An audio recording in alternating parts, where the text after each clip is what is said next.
কিছুদিন আগেই আমরা চলে গেছিলাম বাওয়াল ফার্ম হাউসে।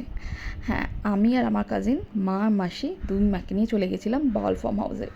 আমাদের বাড়ি থেকে প্রায় ৪৫ মিনিট মতো সময় লাগে। আর হ্যাঁ, এটা কিন্তু দু রকম জায়গা আছে, একটা বাওয়াল রাজবাড়ি আর একটা বাওয়াল ফার্ম হাউস।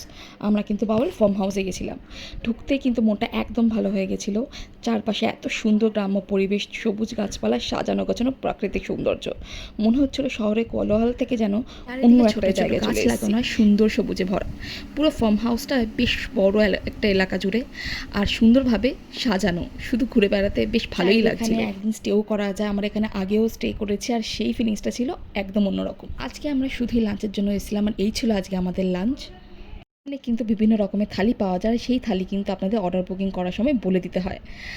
আর খাবার একেবারে অসাধারণ, পুরো গ্রাম্য বাঙালিয়ানা ছোঁয়া আর এত সুন্দর পরিবেশের মধ্যে এমন বাঙালি খাবার খেতে কিন্তু সত্যি দারুণ লাগছিল। একটু ঘুরে দেখলাম আর এখানে সত্যি জায়গাটা খুব সুন্দর আর মারাও সেদিন খুব এনজয়